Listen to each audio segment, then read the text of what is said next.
Thank you for inviting me to join you at service today. I was raised Catholic. Episcopal was very close to that, and at St. John, it was kind of nice to hear an organ, playing and that choir, and oh my gosh, the horns. My dad used to direct choir at our churches, and in Corning, and so once in a while he'd bring in horns. And it was like, that was such a treat. Great, great, great service message and everything. Actually, there's one thing that was referenced today. I don't know if I have it.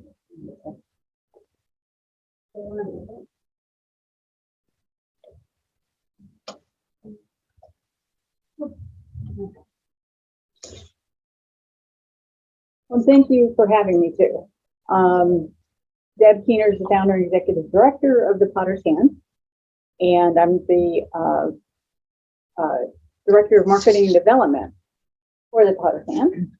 So I get to go out and get donors and fundraise and things like that, which is great. But we did have multiple requests for speakers today, so she's somewhere else speaking as I am here. And the drive was great, beautiful day for a drive. Even had 3 deer across the highway.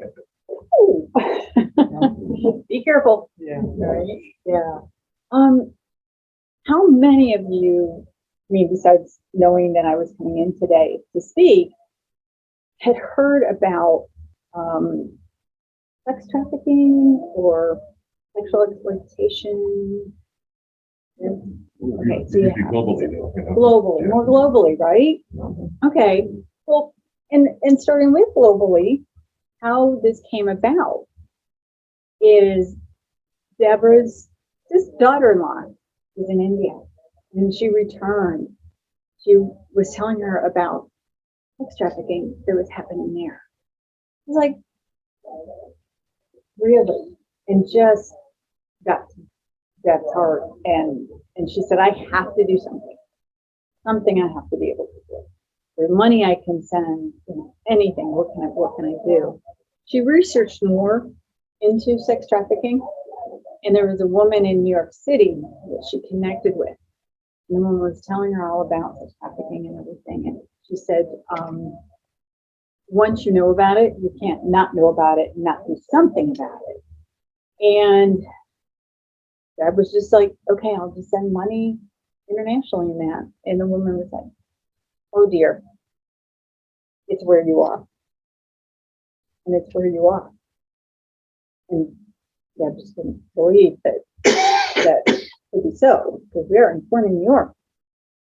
Well, I was born and raised in Corning, and then I went off to Charlotte, North Carolina for about 16 and a half years. Loved it. Well, my father always, since the day I'd been there, said, would you like to come home? Would you like to move home? Well, he was at 94 at the time, and my mom had been gone 6 years. He said it to me. Must have been just the way he said it. And it was like, I'm going home. It was a God thing, and boom. It was just like that. I'm going home. So I came back to, and I say, hang out with my now 96-year-old dad, because he can get around, but I cook and clean and, do all this stuff. I mean, we get to hang out. He's stopped selling real estate at 92. So I think now it's time, that you've done so much for so many, it's time for someone to do for you. And when I came back in 2020, not even 2 weeks into being back here, and we were at the coffee gang, as we call it, that he hangs out with, going to coffee on Sundays. They were talking about people being arrested for sex trafficking in Corning. And these are people that I know, well-known people. I'm going, what are you talking about? How can that be so? I'm like, yeah, they were arrested for sex trafficking. It just blew my mind. I guess that's just showing, maybe me being naive that it couldn't happen. And I heard about Potter's Hands, and then I reached out to Dad and said, how can I help? I am a life coach. I help women actually move through divorce, moving through divorce, a divorced person. And it's like,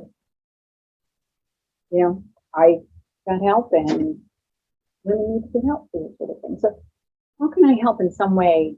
The residents, well, at the time we were having our Hands of Hope Gala, and she said, well, maybe you could help fundraise. I said, okay. And I think it was about a week into helping, and the previous director decided to retire. So I said, would you like to do this? Like, well, okay. And I'm so glad I jumped on board. Just helping, just knowing that we're letting people know that this is happening in your area. It's not an obvious thing. It's not something you see. It's not. It's a hidden thing. It really is. Well, in 2013, Deb started the action of becoming a 501c3, and someone ended up donating land. She thought she was going to find a farmhouse or some house and do remodeling and things, and then have this house for women to come to that we could help. And someone donated 5 acres of land, and her and her husband went up and looked at it, and she got out of the car and said, oh, this is it. This is the land we're supposed to have. And then she proceeded like, what's next? Now we got to design, we got to build. And someone gave her the name of the builder. And about 6 months later, it was like, okay, we're ready to talk to him. And she called him and said who she was and what she was about, what she was doing. And the gentleman said, have you seen the movie Taken? I don't know if any of you have seen the movie Taken. It's about 2 girls. They did go, I don't know if it was London or wherever they went for vacation, but they ended up being taken by these guys, and they were going to be put into sex trafficking. And this is Liam Neeson, so it is an awesome movie. And he's ex something military, and so he was going to find these guys and get his daughter back and her friend. Can we just ask you to speak a little bit louder? Yeah. Sure.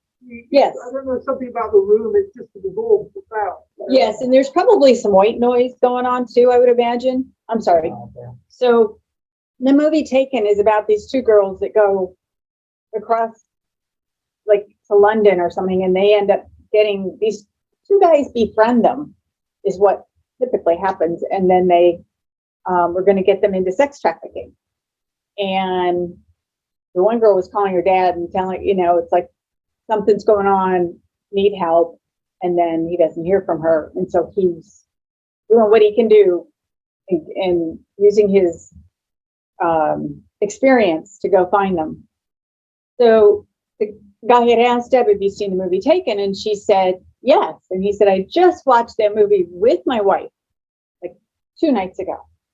And I said, if I ever have the opportunity to do anything in that area, I will. And I just get chills just thinking about that. And so he and Deb got together and they designed the house, and there'll be a couple of pictures of the house at the end. It's a beautiful house. That you just wanted the women, the residents, to walk in and know that they were home, that this is a safe home. And that they could feel recovery here, that they could be taken care of, they'd feel safe. So they built it, and in January of 2018, we had our first resident. So yes, it's been a long process. And really, I say we're 4 years old. We're still in infancy stage. So we really need to get the word out. A lot of people don't realize we're here. We are one of the only places in New York State that takes in residents, and we have a 9-month program that they exercise every day. They do chef of the week. They do classes on boundaries, addiction, PTSD. They go to AA meetings. They're off of drugs. They like I said, they exercise every day. They have a yoga person come in once a week. They do chores, and they feel safe. They feel safe, which is amazing. And so I've worked with a couple of them on job prep, and they get their GED. If they haven't finished school, they get their GED, and some of them want to go on to college. Some still have to finish their college. They were partway through, and they didn't get a chance to finish. But I'm going to go through the presentation a little bit to get you a little more familiar with it. So our mission statement is transforming the lives of women who have been trapped by the oppression of sex trafficking and sexual exploitation. Okay, that's our mission. And we are faith-based. And they know that. They have to fill out an application, and then we do an interview to make sure that it's a good fit. Sometimes it might not be a good fit. Maybe there's a need they have that we don't, it's maybe they need to get off drugs or something, and we don't, they can't be on drugs when they come to the house. So they already have to have that taken care of. But as Christians, we believe that exploitation of every kind is wrong. We believe that all survivors of sex trafficking and sexual exploitation, regardless of their faith or belief system, have a right to a life of healing and wholeness.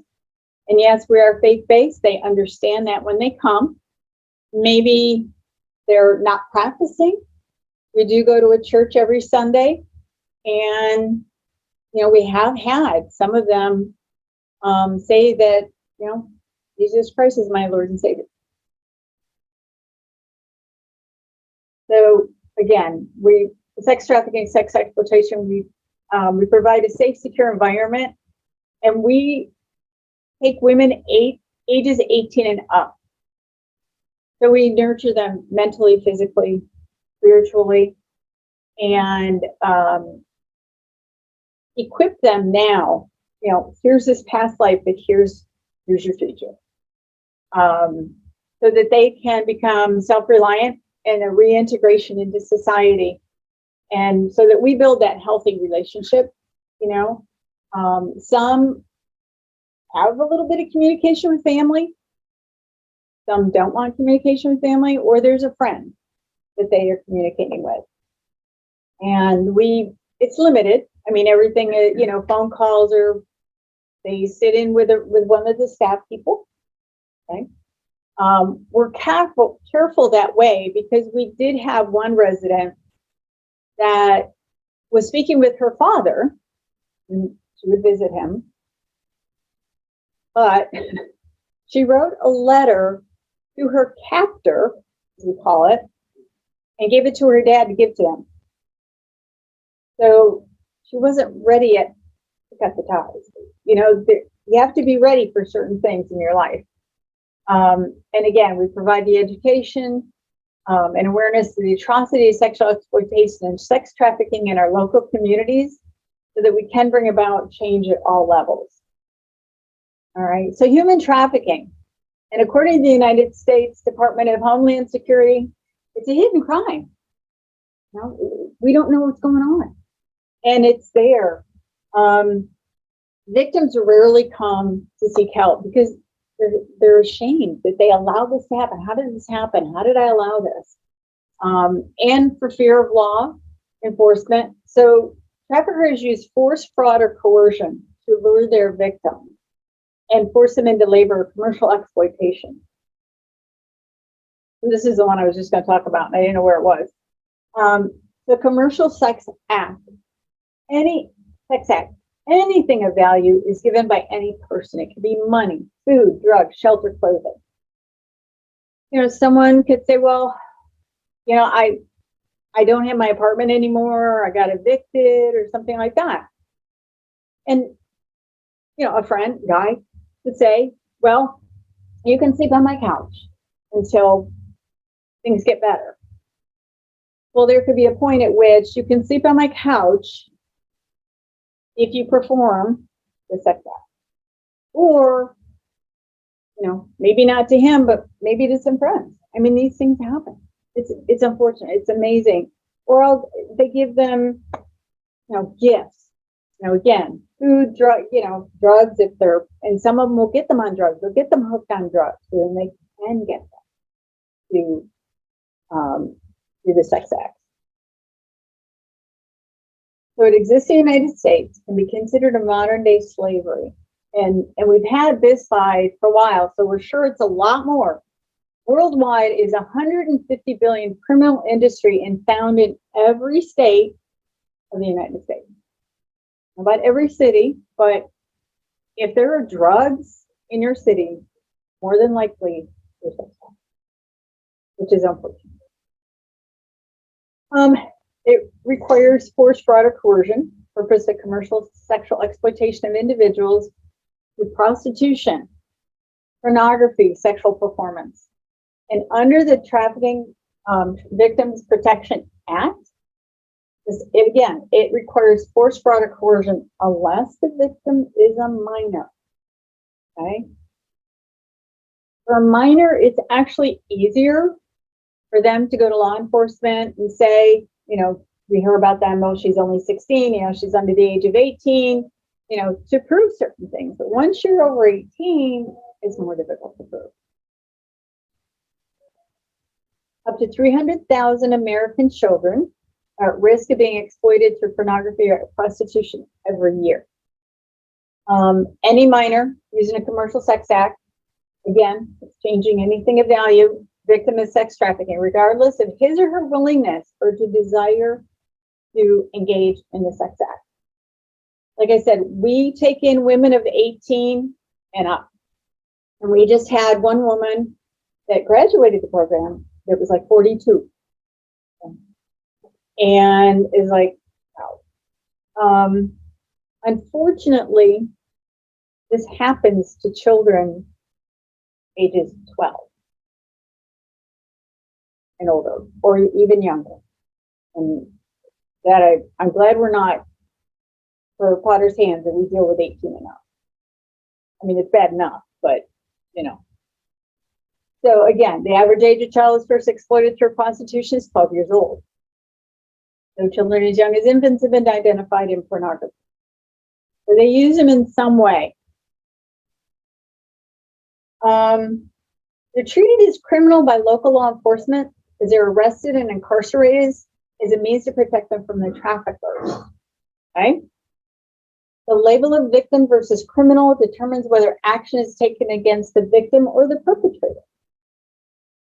And they're no longer a child, and yet they're still a victim.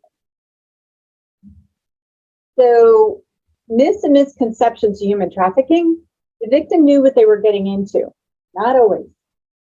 Not always, because like I said, oh, well, you know, thinking that someone's doing a good job or a good favor for you, and then they're saying, well, yeah, but, you know, I'll do this for you if you do this for me. And then the victim committed unlawful acts, necessarily. They were paid for their services, not necessarily, because sometimes they're paid, but then they have to hand it over. Right? They have freedom of movement. Usually they're under control of the perpetrator. They have opportunities for escape, but the victim didn't. Sometimes they're able to reach out, not always able to escape. Okay, so that's how we find them, because we are connected with a national sex trafficking group, and they will call us to find out if we have room for someone. And we have room for, when Deb made the house, I think she just wanted to help everybody, and we have a house that we could take in 12 residents. But really, we find that our sweet spot, as we call it, is 4 to 6, just because there's so much drama, and being careful of what they're going through, each person is going through, can bring a lot of trauma. You know, they've gone through trauma, and some of these, unfortunate, they've been through trauma in childhood. some of this may have been part of their childhood. So it's the stories you hear. It involves the crossing of borders, not necessarily. We'll just stay within the United States. But then again, you're probably hearing with the southern border, right? That's happening. They're bringing them across the southern border, right? And there's sex trafficking going on. I don't know if you heard about with Ukraine, unfortunately. The women that were leaving and getting on the trains, right? So they're going to Poland. They're getting off the trains, you know, single women or women with kids or whatever, but just the women. And then there was someone there with a car and said, okay, I'm going to take you to a safe place, so you'll be safe. They've been getting them into sex trafficking. It's like, just to, you know, they think of this, you know. U.S. citizens can't be trafficked. That's a myth. It can't be trafficking if the trafficker and victim are related or married. That's not true. You'll see a statistic shortly. Human trafficking victims. In situations of possible human trafficking, victims' identification can be one of the most challenging tasks. The captors will take away your driver's license, birth certificates, passports, anything that you could be identified with. Okay. So as a person, and it's interesting because now when I see something, it's a little, I don't know, looks a little iffy, you know, with a young person and an older person, you know, a little, the red flags go up sometimes. Is it someone who might be a victim of sex trafficking? So what does this have to do, you know, with us? So you look for things like hotel keys or escort service cards, number of condoms, presents or overly controlling abusive boyfriend. They have excessive amount of cash. There was a merchant on Market Street that I frequent, and she said, you know, I'm wondering if this one girl that comes in is being trafficked, that she always has a large lot of money. Seems to be dressed appropriately, but we don't know. Chronic runaway homeless youth. You know, here's the other thing. Someone can say the right thing to them. You know, I will take care of you. You're not being taken care of. I will support you. I will. Right? And it's the things you want to hear because you haven't heard them. So you hear that and you're going, well, okay. Signs of branding and tattoo or jewelry. One of the girls showed me their branding. And she said, I'm branded. This is a tattoo that they have certain branding for certain, I guess, areas or groups of captors, but they do have certain branding. You'll see a tattoo and that'll be there, unfortunately. Sometimes because they get moved, they will have a lack of knowledge about a given community or their whereabouts. One of the things that we do is we take women outside of our area because this happened with Deb. She had someone that was local, a local resident that had been trafficked, and she was driving down Market Street with her. And the girl's going, oh, that person sells drugs, and this person does that, and this person. And Deb was like, this is too close. This is too close because when this person gets out and they know, then they may get right back into it. Which is unfortunate, but they do relapse. So excuse me for interrupting you 1 minute. Sure.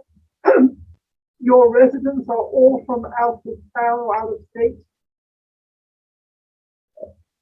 And that's when they've said they feel safe, you know, and so yes, they contact us. Like I said, that other agency will contact us and ask if we have room, and we'll go through the process. Some have like little knives or a weapon, keep themselves safe. They lie about their age. They won't look you in the eye. Inconsistency in stories, and sometimes the way they're dressed. It's just inappropriate, maybe for the weather or just inappropriate. They wear tight clothes, short skirts. Again, is their clothing appropriate for the season? Inability to make eye contact, injuries, signs of physical abuse or torture, scripted communication, just very yes, no, very short answers. They could be defensive or rude, aggressive. They have fear. There's anxiety, and some are depression. Submissive, tense, they're nervous. I'm going to pass that because that's Deb's. One of the things that we teach them, we teach women, and we've been into a school before too, do not, Deb's a teacher, so she can relate to the kids, but don't accept friend requests from people you don't know. And none of us should anyways. We just shouldn't. We don't know them, just don't accept it. Don't post your personal information, phone numbers, real name in the about section. Predators are there looking all the time. Protect your pictures. Don't post anything you wouldn't want your future boss or your grandmother to see, right? We were in a school and in the 10th grade, and Deb had a PowerPoint slide of all of the apps that are on phones. And she just kept going. She'd have a slide, and some of them would be like, "Oh, I know that app, and I know that app." And she goes, "Are you on any of these?" They go, "Oh, no, I just know about them." And then there'd be another slide of, there's a ton of apps. I couldn't believe the number. And she said, they are looking for you on these apps. They will reach out to you and talk you into things. They'll get to know you, and then they kind of weasel their way into, knowing you. So you don't ever want to get into apps that, and it's any apps really. There's so many. And for kids, especially vulnerable, sad, alone, depressed, don't turn to those people you just met. We've heard this too often, right? There was a girl that was online. And she thought she was talking to like a teenage boy, and her and her mom had an argument. And she said to him, "Well, I'll just, she wanted to meet him. She wanted to meet." So she ended up getting a taxi, meeting this taxi out in a rural area, and took her to the next town to a Walmart. Luckily, it was another 13-year-old girl. She was 13. And luckily, it was another 13-year-old girl she'd been talking to. And, eventually got to her mom and everything. But you don't know. You don't know.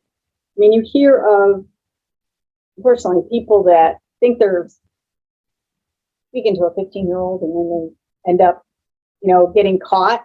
I think there's a 607. There's a 607 group that traps adults trying to get to minors. And I forgot what they're called, but I know they were on the news not too long ago. Just don't put yourself in vulnerable situations. Alcohol or drug-induced vulnerability. Businesses within your community, massage parlors, strip clubs, hotels, and we say, is building security meant to keep people in or out, and parties people attend? And this can be going on and we don't realize it. Workers have freedom of movement. They live and work in the same place. Again, we don't know. We did have, or Deb knows of, a woman and her husband got her into sex trafficking. Her husband. Like, yeah, they did. Okay. But when, you want to do for your spouse or your, well, if I do this, then. Right? So sometimes that's what happens. Let's see, mannerism of workers, signs of trauma, fatigue. Sometimes somebody you're working with or someone is going through something and they got. But if you have a red flag, you can always ask the question, hey, is everything okay? How are things going? It's okay to ask, right? Are they afraid to talk? Are they withdrawn? And is someone else talking for them? That's a huge indicator, huge. Factors increase individual vulnerability, desire to escape an oppressive home life. That's what happens, right? They want to get away. Physical abuse, sexual abuse, and online communication with unknown individuals. They could be a chronic runaway, homelessness, exposure to drugs, attraction to material goods, innate longing for affection. I'll marry you. If you stay with me, I'll marry you. I'll take care of you. And then they stay because they keep getting this promise. I'll take care of you. I'll marry you. Right? Nobody else is going to take care of you but me. Instinct to survive after leaving home. So individuals with documented physical abuse, sexual abuse, or neglected more than twice likely to engage in commercial sex than non-abused children. So this happens from way back a lot of times. Misleading friendships. One woman had lost her job and another friend said, hey, come down to New York City. There's a job. This would be great. She got down there and it was all about sex trafficking. He was getting her into sex trafficking. And she would go down to New York City and she'd come back to the area. And she felt like she always had to go because she had kids. Well, they could threaten her kids. You don't come back, they threaten your kids. Family betrayal, abductions, false marriage vows, like I said. I'll take care of you, I'll marry you. And they think, here's this promise. Of course, they're gonna take care of me. Of course. Drug addiction, sorry. And I was saying, trafficking recruiters are women because they seem more trusting to other women and can build a bond of trust more quickly. Sometimes it doesn't happen right away. It happens over the relationship, right? This is the one. This is the one that just blows my mind. Immediate family, 36% of immediate family are traffickers. That's the high rate. Boyfriends, 27%, friends of family, 14, employers, 14, strangers, 9. It's just 36%. Yeah, I know, right? It's just, yeah. I never would have thought that, ever. No. So, and they confiscate your legal documents and papers, mention that. They threaten to harm or kill family members, use debt bondage. You owe me. You owe me because I did this for you. You owe me. So sometimes they have a trauma bond because of that. Like they want to leave, but they can't leave because they feel there's this bond or they have this debt that they owe.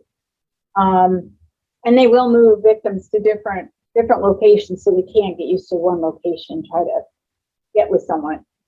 So what they do is they dictate or restrict movement, create dependency, they dress this is the other thing. This is why sometimes the victims or the women will not go to a like a policeman or something because they'll dress, the captors will dress the customers to look like law enforcement or clergy, to create fear in reaching out. Well, I can't trust clergy because I can't trust the police, because, but they don't know that it's not really them. Types of traffickers, guerrilla pimp, a very violent pimp who does beat the victim. But then you've got the Casanova, the Romeo, like I've spoken about. And a pimp who woos women romantically, convinces them prostitution is a condition for his love. They seduce women in grooming stage and then turn to violence to gain control. Yeah. So they fear the enforcement because they've been forced to have sex with who they thought was law enforcement. So they mistrust law enforcement, and they choose to remain in this situation to protect family. They may not perceive themselves as victims, which is kind of interesting, but they do know their rights. But sometimes it's how do you escape? And they feel shame about the type of work they were forced into. We do have, there's a group that goes into prisons and talks to women about what's happened, and also strip clubs. One of our residents actually had been in a strip club, and is so happy to be at our safe house. And she was thrilled to show me her token, her 2-month drive from AA. She's so proud of it, so proud of it. And she wants to complete her GED and go to school, the culinary school. I guess the other residents just love the way she cooks. When she's chef of the week, she just creates. So I think that's awesome. So they feel ashamed to admit what's happening. And again, they feel debts are owed, and they hopefully feel this is temporary. They don't, someone could say you owe this debt, but then they keep adding on the debt, right? It really is happening in the community. Like I said, I didn't think Corning, you didn't think here, but it is here.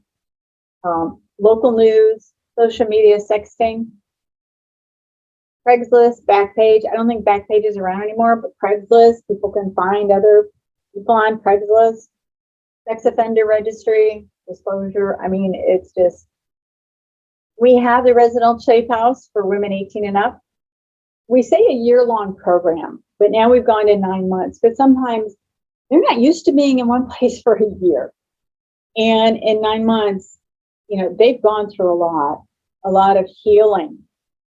And sometimes they will stay though, because they still need a little more healing. They're not quite ready. And someone has asked, so, what's your success rate? Well, we are as successful as the girls want to be. So we have had women that have been in the program, and then they don't continue to follow rules, or they're assertive, or they're just, it's not a good fit anymore, and they have to leave, and been asked to leave. Or one girl that just recently, oh my goodness, came, she had a lot that she had not taken care of yet. You know what I mean? I mean, I sat with her one time. She was just unloading, and I guess she's done this with everybody in the house. Just about everything that had happened to her with her family, and that the person, her captor, was awful to her, and she showed me her brand, and I mean, just all these things. And she quit smoking. But in our program, like I said, we talk about boundaries, and we talk about a bunch of other things to help them get through this. She wasn't ready. She wasn't ready. She knew that if she let her guard down, something bad would happen. So she was not ready to let her guard down. She was at a place previous that they did some work. So she was working, and that just kept her mind off of everything, so she didn't have to face it. So she wasn't ready for a program. So she left. She just wanted to leave. She wanted to go back to her previous program. Okay, she's just not ready. So when they're ready, and then one of the other residents, she'd been in jail for 4 years, and she is oh my gosh, she is so happy to be in our safe house, and she wants to work with animals, and like on a sanctuary, but she wants to work at a veterinary hospital for now. So they have goals, and that's the thing. What are your goals? What do you really want to do? Bring community awareness. So this is what Deb and I do: is we bring community awareness to medical professionals, law enforcement, students, school administrators, social service agencies, businesses, churches, and other community organizations.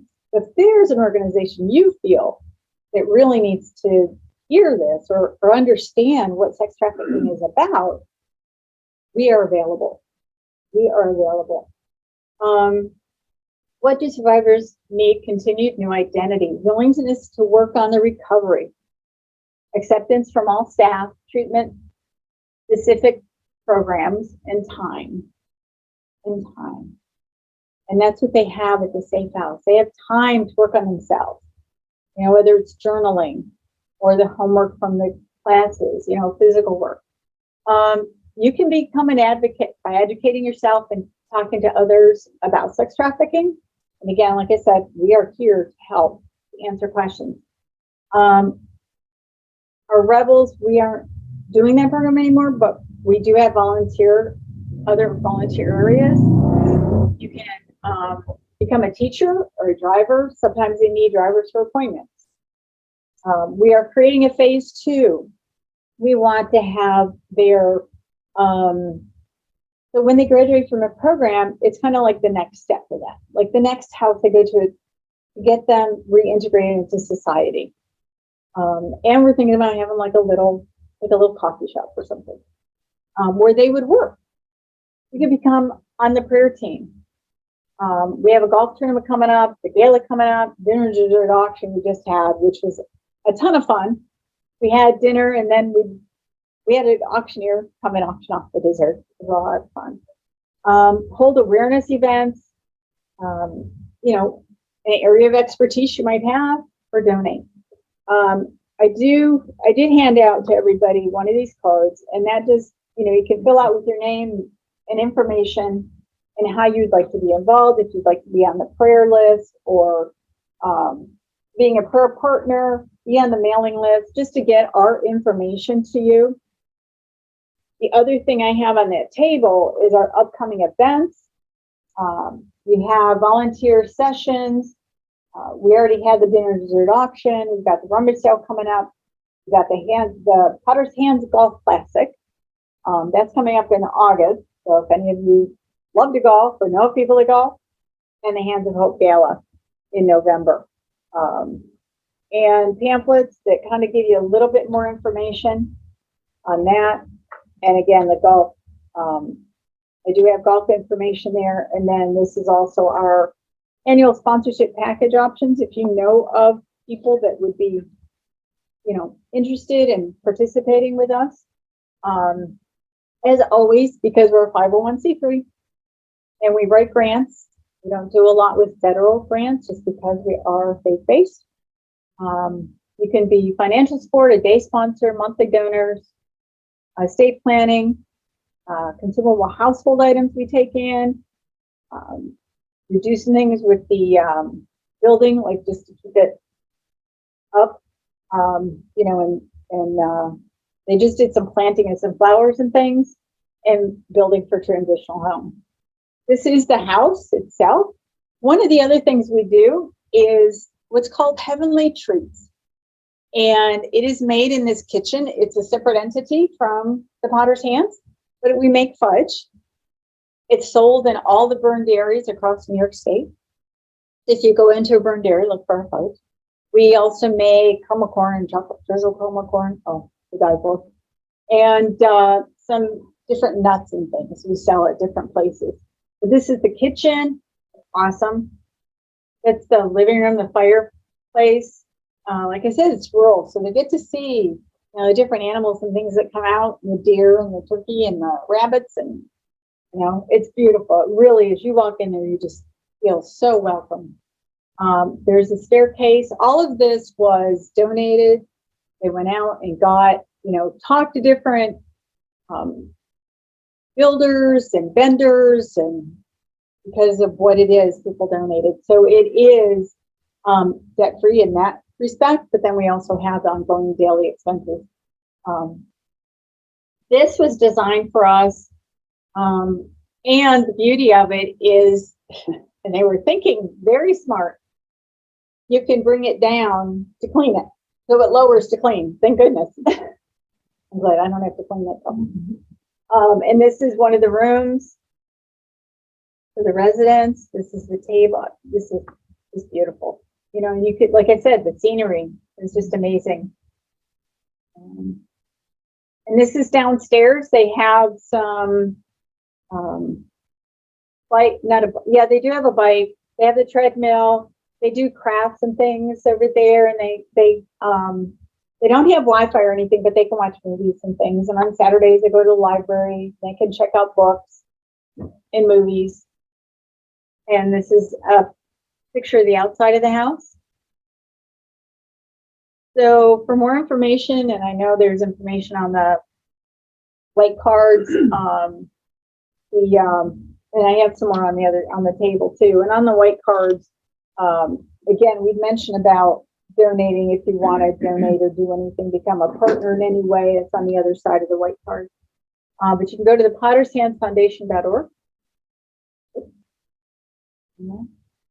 So, do you have any questions? Right. You talked quite a bit about recognizing the signs of somebody who's trafficked. What do you do if you see somebody, if you are a shop owner or anywhere where you might see the same person very frequently, and you get the impression that they are trafficked or that there's something not quite right? Mm-hmm. Who do you contact? You could contact us. Yeah, you could reach out to us and say, hey, I believe that this is what's going on. Can you somebody from your organization come from Corning down to here to That's a good question. interview them? Or right. Yeah. Is that what you would do? And if you feel comfortable in approaching. Even if you did approach. Right. And just say, is everything okay? They were being trafficked, or at least they were doing things against their will because somebody else was making them do it. Does one contact law enforcement? Well, you could provide them with our information. You know, you could take my card. You could, and somebody would actually come down here to pick them up. I mean, or whatever. We can talk to them. Yes. Yeah, we could. Yeah, and we could, you know, have them contact us, and then we will talk to them. We can talk to them over the phone, and then we can come get someone. Yes. You mentioned 18 and over. Well, let's say there's a 16-year-old kid who's being trafficked. Mm-hmm. What are their options? They go to the police. Law enforcement will take some action. They have awareness of who to contact. They do. Yes, for sex trafficking. I know that locally our police and state troopers and things are very aware. Yeah. Deb has spoken to them. We actually I didn't know this till I moved back here in 2020. We have an FBI office, even in Gordon, but they're aware, and they actually are aware of a few people that do sex trafficking in Corning, and they're watching. They're aware of them. But yes, if you do, please contact us, and we will make sure that they are, we connect with them. Yeah, and we help them in some way. Just following up on that, so in a sense, Potter's Hands has two functions. I mean, one is taking and nurturing these women from away from other places, but then you also have a kind of, a semi-investigative function, and you do try to intervene when you hear of cases. We don't necessarily intervene, but we will Collect information. We will collect information. Yeah. And see if they're, what their story is. Are there NGO organizations that you could then appeal to, or do you go to law enforcement if there seems to be, for example, a violent hint or something like that? Yeah, we will also talk to the police. Yeah, we will connect with them and, talk to them and see how can we help them. Again, it's, if they come to us, then we'll have them, we'll do the interview. We'll see if this is a good fit. Sometimes it is, sometimes, like I said, sometimes it's a good fit. It isn't. Pardon? What happens if it's not a good fit? If it's not a good fit, great question, because then we have other agencies that we contact and say, okay, this isn't a good fit for this reason. And then they'll say, okay, yes, we can take this person. Maybe they need a therapist. They do get counseling in-house and out of the house. But there's sometimes they need more than that because of the trauma that they've lived. And it's unfortunate. Yeah. Yes. So when they complete your program, where geographically might they go? Do you want to keep them in Corning, or do you want to give them a whole new world, or how does that work? We have had people stay in Corning, and we had one woman that was so excited. She came up actually to Binghamton to move in with her sister, and she's going to get her daughter back. So some of these women have children, and you know, it's like, so someone's taking care of these children, and then once they get out of the program, that's one of their goals, is to get themselves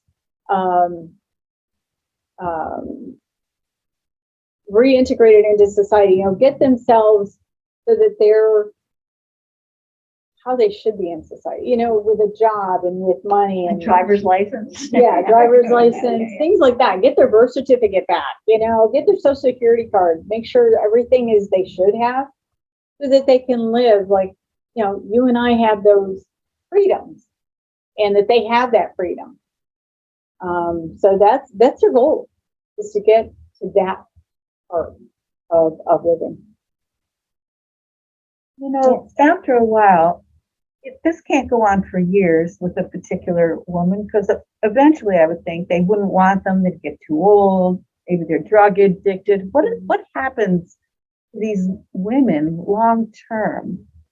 Do the pimps or whomever kick them out eventually, or what happens to them? Well, that's interesting, because the captors get into sex trafficking because you can sell a woman over and over and over again, right?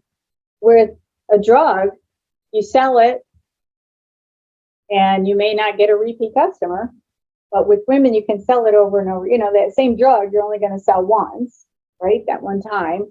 I mean, you may get a repeat on that customer, but a woman, and you can make more doing that. It's pretty much then they reach out.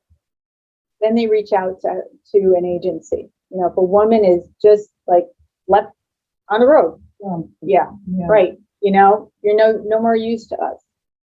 But sex trafficking, and I can't remember, I'm going to have to get with Deb on this, but I know that she has stated that sex trafficking makes more money than, I know I'm going to,